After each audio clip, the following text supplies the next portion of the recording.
کہ تمام وہ پریکٹسز ہم فالو کر رہے ہیں، اور ہمارا بڑا ہائی لیول پہ انٹریکشن ہے، میں اس سے کھل کے نہیں بات کر سکتا، میجر نیوکلیئر پاورز کے ساتھ، اور ہم مکمل طور پر اس بات کی ہم میں اہلیت ہے کہ اپنا جو ہمارے ڈیفنس، جو ہمارے اسٹریٹجک ایسٹس ہیں، ہم ان کا دفاع کر سکتے ہیں. کوئی گھبرانے کی ضرورت نہیں، اس قسم کی بات چیت جو ہے وہ ہوتی رہتی ہے.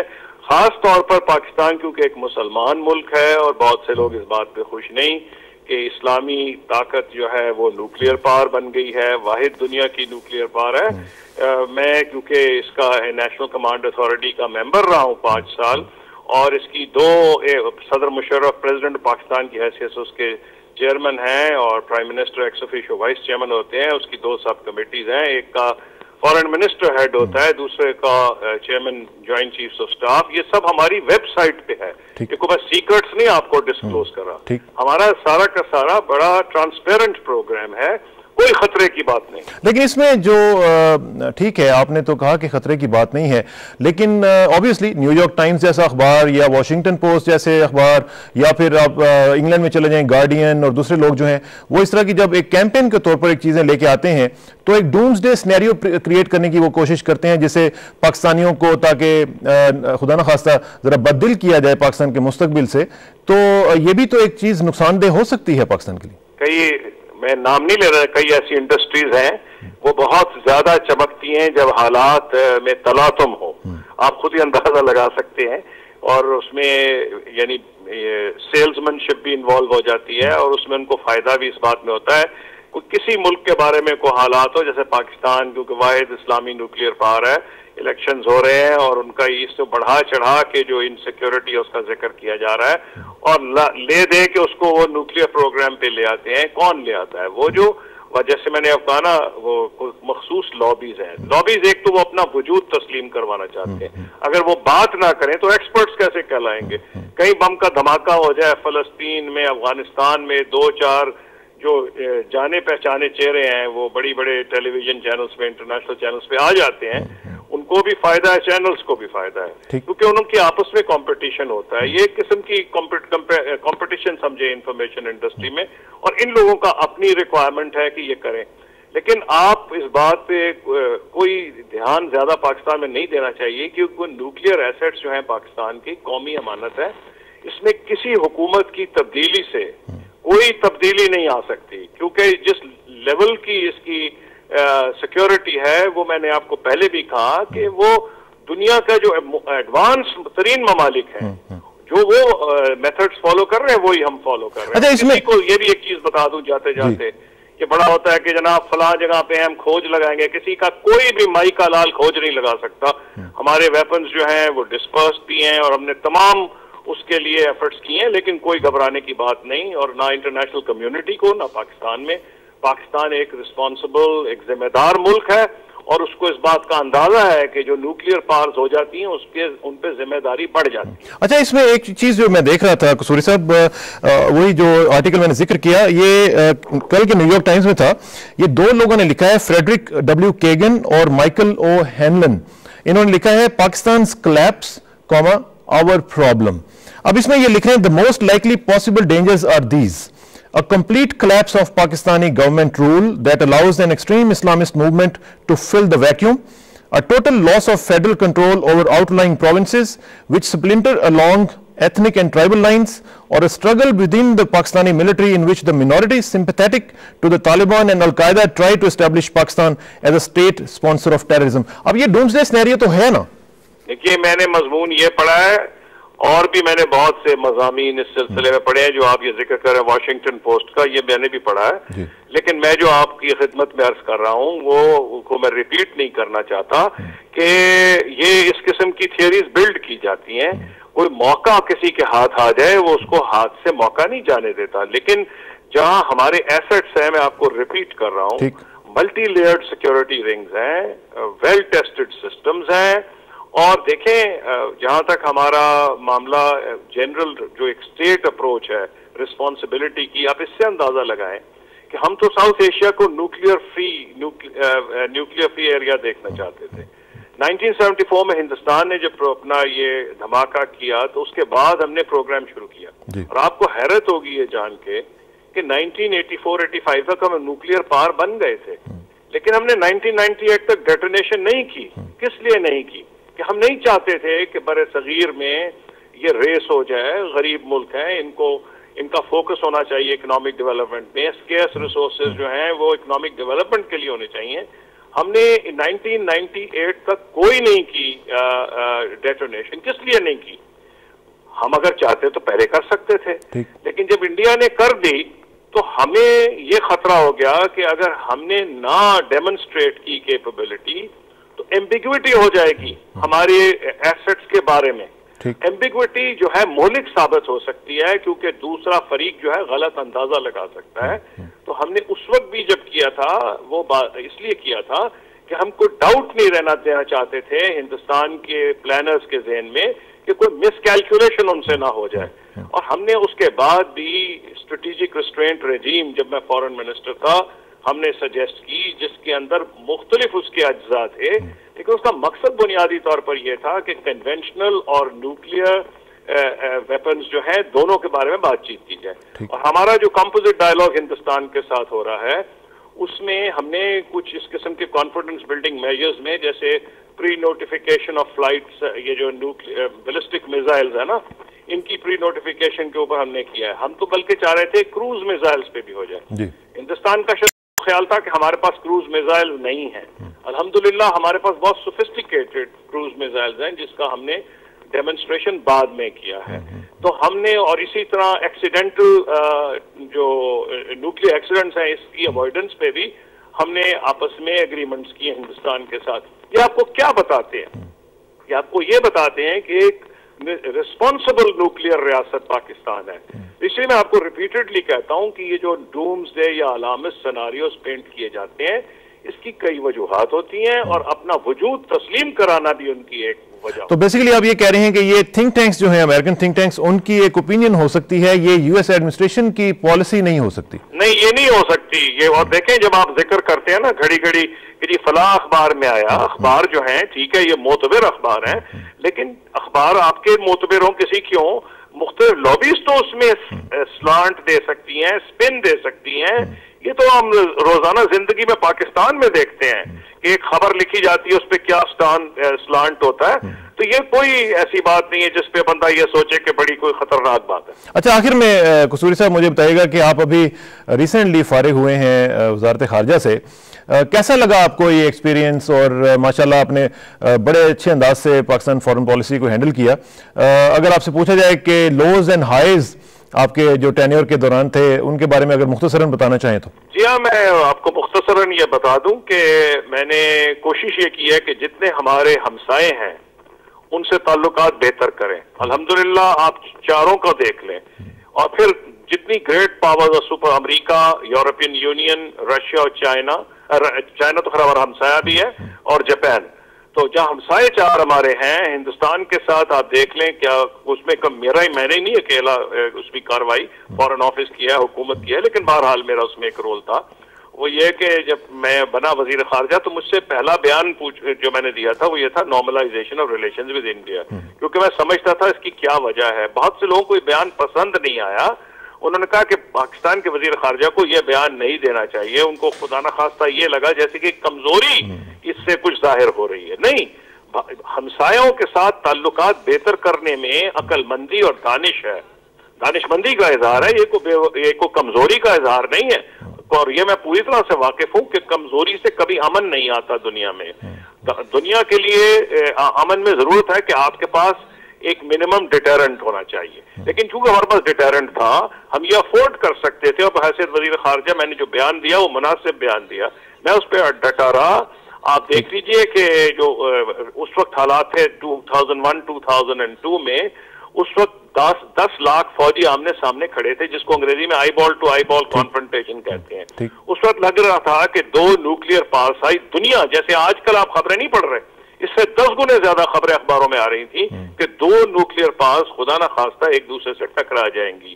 آج آپ حالات دیکھ لیں، کانفیڈنس بلڈنگ میجرز جتنے ہم نے کیے ہیں، 4 سال سے کمپوزٹ ڈائلاگ ہے، people to people contact, tourism, sporting links, trade بھی جس کے اوپر ہندوستان پاکستان مختلف معنی پہناتے ہیں سیفٹا رجیم کو، اس میں بھی باوجود اس کے کہ وہ چیز نہیں ہوئی جو پاکستان ہندوستان دونوں ہم کہتے ہیں کہ جی لیول پلینگ فیلڈ ہونی چاہیے. بھارت کہتا ہے کہ آپ سیفٹا کی کریکٹ امپلیمنٹیشن نہیں کر رہے, لیکن وہ the test of the pudding لائز in its eating. کیا ہوا؟ $200 ملین ڈائریکٹ ٹریڈ تھا پاکستان اور بھارت کا, اب الحمدللہ $1.6 بلین ٹریڈ ہے. اور کشمیر میں بھی ہمارے کمپوزٹ ڈائلاگ میں اور بیک چینل میں پروگرس ہوئی. چین سے آپ دیکھ لیں اوورال قصوری صاحب آپ سمجھتے ہیں کہ آپ کا ٹینیور جو تھا وہ کہا جا سکتا ہے کہ سکسیسفل تھا اور اس میں آپ نے خاصا کچھ اچیو کیا؟ میں تو یہ کہوں گا ہمارے ہمسایوں سے بہتر تعلقات ہو گئے, یورپین یونین, جاپان, رشیا, امریکہ ہر سے بہتر ہو گئے. یہ فیصلہ تاریخ دان کریں گے اور پاکستان کے عوام میرے منہ میاں مٹھو بننا اچھا نہیں لگتا. چلیں بہت شکریہ, اللہ تعالیٰ آپ کو کامیاب کرے جی اور انشاءاللہ آپ سے رابطہ رہے گا قصوری صاحب. تھینک یو ویری مچ, بہت شکریہ. یہ تھے سابق وزیر خارجہ جناب خورشید محمود قصوری صاحب, اور وہ تفصیل سے بتا رہے تھے کہ اس طرح کا جو ڈومز ڈے سینیریو ہے اس کو زیادہ اتنی بھی سیریسنس سے نہیں دیکھا جانا چاہیے. اب اسی کا تھوڑا سا ایکسٹینشن اور دیکھتے ہیں جان نیگروپونٹے صاحب ہمارے نائب وزیر خارجہ امریکہ کے جو یہاں پہ آئے ہوئے تھے, اس حوالے سے بات کرتے ہیں. ہمارے ساتھ سابق سیکرٹری خارجہ نجم الدین شیخ صاحب موجود ہیں, ان سے بات کرتے ہیں. شیخ صاحب السلام علیکم. جی السلام. شیخ صاحب, نیگروپونٹے صاحب پاکستان آئے ہوئے تھے اور ہم نے دیکھا کہ بڑی کوریج ملی اس کو, نہ صرف پاکستانی میڈیا میں تو ملتی ہی ہے, امریکن میڈیا اور یورپین میڈیا نے اس کو بڑی کوریج دی. کیا آبجیکٹیوز تھے, آپ کیا سمجھتے ہیں, کس لیے آئے ہوئے تھے وہ؟ دیکھیے ابھی پاکستان کی جو صورتحال ہے اس کی وجہ سے تشویش دنیا بھر میں ہے, اور دنیا بھر میں نہ صرف نیگروپونٹے کی وزٹ لیکن جو بھی یہاں پہ سیاسی بحران جو نظر آ رہا ہے اس کی وجہ سے بہت ساری دنیا میں انٹرسٹ ہے.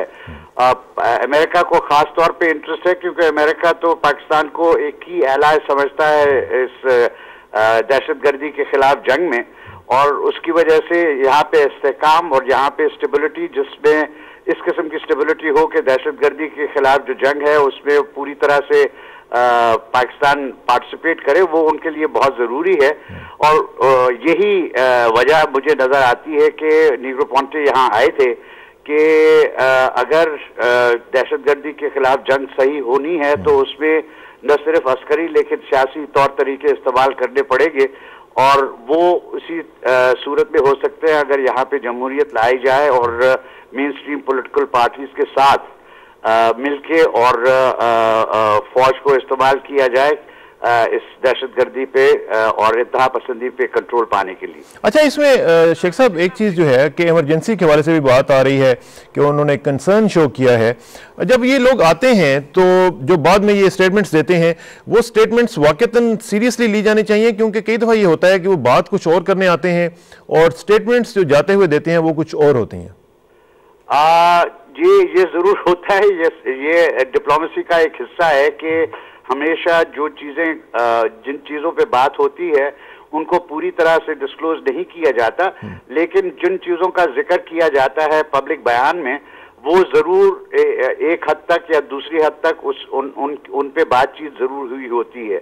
تو یہ جو نیگروپونٹے نے اسٹیٹمنٹ کی جاتے میں وہ خاصی اہم اسٹیٹمنٹ تھی, کیونکہ انہوں نے کہا کہ میں ایک پیغام پہنچانے آیا تھا, پیغام کا مجھے جواب نہیں ملا ہے, لیکن مجھے یقین ہے کہ پریزیڈنٹ صاحب اور ان کے مستشار جو ہیں وہ اس پہ غور کریں گے اور پھر ہمیں جواب ملے گا. تو اس کو ہم اگنور نہیں کر سکتے, یہ نہیں کہہ سکتے کہ جو انہوں نے کہا اور جو باتیں ہوئیں ان میں کوئی بہت فرق تھا. مجھے لگتا ہے کہ جو انہوں نے بیان دیا ہے وہ عکاسی کرتا ہے ان کی سچ مچ جو بات چیت ہے اس کا. ایک اور چیز جو پرسیپشن کے طور پر لی جاتی ہے شیخ صاحب وہ یہ ہے کہ شاید وہ بے نظیر صاحبہ کے ساتھ جو ایک ڈیل کا سلسلہ چل رہا تھا اس کو بچانے کے لیے آئے تھے اور اس میں کوئی خاص کامیابی انہیں نہیں ملی ہے. یہ بھی ایک ایجنڈا ان کا ہو سکتا ہے مختلف. دیکھیے اگر آپ اسٹیٹمنٹ پڑھیں تو اس میں سے یہ واضح ہوتا ہے, کیونکہ وہ کہتے ہیں کہ باتوں سے برنکمنشپ اور کانفرنٹیشن کو آپ دور کر سکتے ہیں اور آپ کوآپریشن کے راستے پہ آ سکتے ہیں. تو وہ تو واضح کر رہے تھے کہ وہ اس کی بات کر رہے ہیں, اور یہ چیز خفیہ نہیں ہے. اس چیز پہ نیگروپونٹے نے یہاں پہ تو نہیں کہا, لیکن ان کے جو اسٹیٹ ڈپارٹمنٹ کے اسپوکسمین ہیں انہوں نے کہا کہ یہ کوئی سیکرٹ بات نہیں ہے کہ ہم چاہ رہے تھے کہ ایک ماڈریٹ فورسز کی الائنس بنے اور وہ ماڈریٹ فورسز پھر دہشت گردی اور انتہا پسندی کے خلاف جنگ میں پوری طرح سے حصہ لے سکیں گے. اور اس میں ایک اور چیز جو بعض اوقات تو اس کو ڈپلیسٹی کے نام سے بھی لوگ یاد کرتے ہیں, ایک چیز خاص طور پہ ایمرجنسی کے حوالے سے ان کا کنسرن ہے. شیخ صاحب میں اس کو تھوڑا سا آپ کو ذرا پیچھے لے کے جاؤں گا. امریکہ میں جب 2001 کا یہ 9/11 والا واقعہ ہوا تھا, اس میں آپ کو یاد ہے کہ اس کے بعد پیٹریوٹ ایکٹ آیا اور اس کے ذریعے پوری جو سول لبرٹیز تھیں وہ واپس لے لی گئیں, اور بڑے ہی زبردست طریقے سے ایوز ڈراپنگ اور ساری یہ سب چیزیں جو تھیں لائبریریز تک کے بلکہ جو کارڈ سے ان کے اوپر سارا وہ چلا تھا. ان چیزوں کو کمپیئر نہ کریں بیکاز پیٹریوٹ ایکٹ اور ہماری ایمرجنسی دو مختلف چیزیں ہیں. نہیں, لیکن ہمارے ہاں سچویشن جو ہے, جو پریزیڈنٹ نے ان کو کہا ہے کہ ہماری سچویشن کو سمجھنے کی کوشش کریں, تو وہ ہماری سچویشن کو سمجھنے کی کوشش کیوں نہیں کرتے؟ وہ آپ کی سچویشن کو سمجھنے کی کوشش کرتے ہیں, لیکن دیکھیے ان کی ایک پوائنٹ آف ویو ہے. ان کی پوائنٹ آف ویو یہ ہے کہ جہاں تک ان کو نظر آ رہا ہے اس ایمرجنسی کی وجہ سے ڈسٹریکشن ہوئی ہے. جو جتنا فوکس دہشت گردی کے خلاف جنگ میں پہ ہونا چاہیے اس کی بجائے وہ یہاں پہ اب جو سیاسی بحران ہے اس کے ساتھ کوپ کرنے میں لگ رہا ہے. تو ان کی یہ پرسپیکٹو ہے اور وہ پرسپیکٹو وہ واضح کرنے کے لیے تیار ہیں. ان کی جو بھی پبلک سٹیٹمنٹس ہیں اور جو ان کی پریس ہے وہ واضح طور پہ یہ کہہ رہی ہے کہ ایمرجنسی کی جو ہمیں بتایا گیا ہے کہ دہشت گردی کے خلاف جنگ کی وجہ سے کی گئی ہے, ہمیں اس کے نتائج نظر نہیں آ رہے, کیونکہ سوات میں ابھی اور انسیڈنٹس ہوئے تھے, یہ 2 دن پہلے کی بات ہے. اس کے بعد آپ کی افواج وہاں پہنچی ہیں تو ان کو اب ذرا ری ایشورنس ہوگی, لیکن اس کے ساتھ ساتھ ان کو یہ خیال ہے اور اس سے گریز نہیں کہ ان کو خیال ہے کہ یہ ایمرجنسی جو ہے وہ یہاں کے سیاسی بحران اور دہشت گردی کی جنگ کی وجہ سے نہیں لگائی گئی. اور جو پریزیڈنٹ کا پرسپیکٹو ہے کہ it is other way around, کہ ہمیں ہاں جی, بٹ ہمیں سمجھنا چاہیے کہ پریزیڈنٹ کا پرسپیکٹو ایک ہے, ان کا پرسپیکٹو اور ہے. ٹھیک ہے, اور اس میں دونوں میں ایک فرق ہے. اچھا, ایک اور چیز جو میں آپ سے ڈسکس کرنا چاہ رہا تھا تھوڑا سا, وہ یہ تھی کہ جو امریکن میڈیا میں ابھی قصوری صاحب سے بھی بات کر رہا تھا کہ ایز اے کیمپین انہوں نے ایک شروع کیا ہوا ہے. آپ نے کل کا نیو یارک ٹائمز دیکھا ہوگا, آج کا بھی نیو یارک ٹائمز میں مختلف خبریں پاکستان کے نیوکلیر پروگرام کے حوالے سے آئی ہیں. کل کا آپیڈ آرٹیکل جو تھا نیو یارک ٹائمز میں وہ بھی پاکستان کے خلاف تھا. ایک ڈومز ڈے سینیریو کریٹ کیا جا رہا ہے ان امریکن میڈیا اور یورپین میڈیا میں, تو اس کے حوالے سے آپ کیا کہیں گے کہ is it a matter of concern for us? یہ کل اور پرسوں کی بات نہیں ہے. پچھلے اتوار کو واشنگٹن پوسٹ اور نیو یارک ٹائمز دونوں اخباریں جو ہر صبح ہر ڈیسیشن میکر کی ٹیبل پہ پہنچتی ہیں واشنگٹن میں, ان دونوں نے آرٹیکلز لکھی تھی پاکستان کے نیوکلیر پروگرام پہ, اور اس پہ تشویش کا اظہار کیا تھا کہ کیا یہ محفوظ ہوگا یا نہیں. اب کل کی نیو یارک ٹائمز کے آرٹیکل جو ہے اس میں تو یہ کہا گیا ہے کہ انہوں نے ابھی تک $10 کروڑ خرچ کیے ہیں پاکستان کی مدد کرنے میں کہ اس کی سیکیورٹی پوری طرح سے کی جائے. اور اس کے ساتھ اس میں انہوں نے ایکنالج کیا ہے کہ پاکستان جو کہتا ہے, اور ہمارے جو اسپوکسمین ہیں, جو چیئرمین ہیں ان کے جوائنٹ چیفز آف سٹاف کے, انہوں نے کہا ہے کہ ہمیں اس پہ کوئی خدشہ نہیں ہے کہ جو پاکستان کے نیوکلیر ایسٹ سیکیور ہے. لیکن کل پرسوں جو پریزیڈنٹ نے اسٹیٹمنٹ دی تھی کہ اگر یہاں پہ صورتحال میں فرق آیا تو ولنریبلٹی ہو جائے گی, تو اس پہ انہوں نے سیز کیا ہے. کیونکہ اس کے بعد یہاں پہ تردید ہوئی تھی, یہاں پہ ہمارے اسپوکسمین نے کہا کہ پریزیڈنٹ کے الفاظ کو غلط سمجھا گیا ہے, لیکن اس سے ایک اور خدشہ پیدا ہوا تھا کہ اگر پریزیڈنٹ صاحب کہہ رہے ہیں کہ اگر ملٹری کا کنٹرول نہ رہا تو پھر اس میں ولنریبلٹی بڑھ جائے گی. یہ چیزیں کچھ ہماری طرف سے جو بات کی جاتی ہے اس سے بھی پیدا ہوتی ہے. اچھا, اور خاص طور پہ ایک چیز جو بڑی مجھے خطرناک لگ رہی ہے وہ یہ ہے شیخ صاحب کہ وہاں پہ ایک جو سینیریو کریٹ کیا جا رہا ہے وہ یہ ہے کہ خدا نہ خواستہ امریکن ٹروپس جو ہیں وہ پاکستان میں بھیجے جائیں گے, پاکستان خدا نہ خواستہ ڈیسٹیبلائز ہو جائے گا. ملین ٹروپس کی بھی بات ہو رہی ہے کہ خدا نہ خواستہ. یہ فریڈ کیگن کی جو آرٹیکل ہے یہ اس کو آپ اہمیت نہ دیں, حالانکہ وہ ایک اسٹریٹجسٹ اور ایک اسٹریٹجک تھنکر سوچا جاتا ہے, لیکن ان کی آرٹیکل میں اگر اس کو پوری طرح سے پڑھا جائے تو اس میں کوئی حقیقت پہ مبنی چیز ہے نہیں, تو اس کو نہ لیں. لیکن یہ ضرور اس میں سے یہ معنی ضرور نکالیں کہ وہاں پہ تشویش کا کس حد تک تشویش پیدا ہوئی ہے اس سے، اور اس کی جو ڈیٹیلز ہیں وہ ان کی اہمیت نہیں ہے، کیونکہ جیسے میں نے کہا وہ آرٹیکل حقیقت پہ مبنی نہیں ہے، لیکن وہ عکاسی کرتی ہے ان خدشات کی جو کہ وہاں پہ ابھی واشنگٹن میں کچھ سرکلز میں محسوس ہو رہے ہیں۔ اچھا، ایک آخر میں مجھے جاتے جاتے شیخ صاحب آپ سے پوچھنا تھا، آپ بھی چونکہ بڑا انٹریکٹ کرتے رہے ہیں امریکن میڈیا کے ساتھ اور امریکن لوگوں کے ساتھ، ایک چیز جو خاص طور پہ ابھی سامنے آ رہی ہے وہ یہ ہے کہ جو امریکن میڈیا ہے، کل کی جو سٹوری تھی نیو یارک ٹائمز کی، اس میں واضح طور پر لکھا ہوا تھا کہ یہ سٹوری انہوں نے 3 سال پہلے لکھ لی تھی اور سارا کچھ کر لیا تھا، اور جب انہوں نے امریکن ایڈمنسٹریشن سے پوچھا تو انہوں نے کہا کہ ابھی آپ اس کو نہ پبلش کریں، اور 3 سال تک اس کو انہوں نے ود ہولڈ کیا، اور پھر جا کے کل انہوں نے وہ سٹوری چھاپی۔ تو اس لیے اس میں کوئی سبق ہمارے میڈیا کے لیے بھی ہے؟ آپ بالکل، اگر آپ اس کو ویسے لینا چاہیں، لیکن اہم چیز یہ ہے کہ وہ 3 سال کے لیے کس چیز کو نہیں بتایا انہوں نے۔ وہ یہ چیز تھی کہ امریکنز نے $10 کروڑ خرچ کیے ہیں پاکستان کو مدد کرنے میں کہ وہ ایسٹ سیکیور ہوں، کہ نیوکلیئر ایسٹس میں کوئی ایکسیڈنٹل فائرنگ نہ ہو، کوئی ان آتھورائز فائرنگ نہ ہو، اس کے لیے جو یہ پیسے خرچ کیے گئے تھے، اور اس کے ساتھ ساتھ یہ بھی کہ پاکستان نے ان کو کوئی ایکسیس نہیں دی ہے لوکیشنز پہ، اور پاکستان نے کہا ہے کہ جو کچھ آپ کو ہمیں سکھانا ہے ہمارے لوگوں کو لے جائیں، اپنے ہاں جا کے یہ دکھائیں، اور وہ سیکھ کے آئیں گے اور یہاں پہ امپلیمنٹ کریں گے۔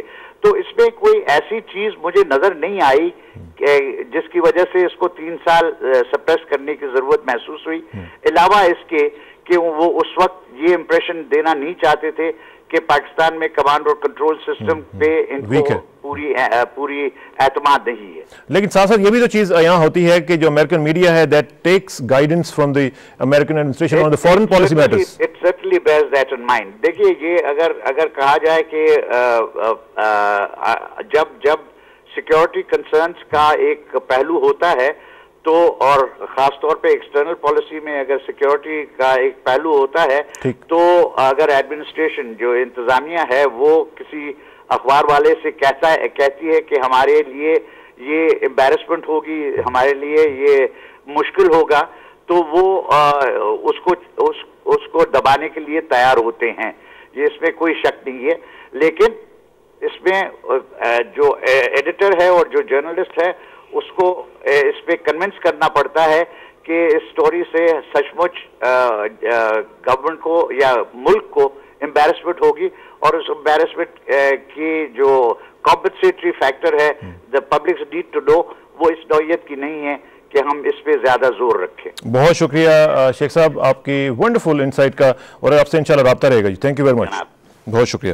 نجم الدین شیخ صاحب سابق سیکرٹری خارجہ ہمارے ساتھ موجود تھے اور تفصیل سے بتا رہے تھے امریکن ایڈمنسٹریشن کی پالیسیز کے حوالے سے اور امریکن میڈیا کے حوالے سے کہ کیا صورتحال وہاں پہ ہو رہی ہے۔ یہاں پہ ہمیں ایک چھوٹی سی بریک لینی ہے، بریک کے بعد واپس آئیں گے۔ Please sit tight, will be right back.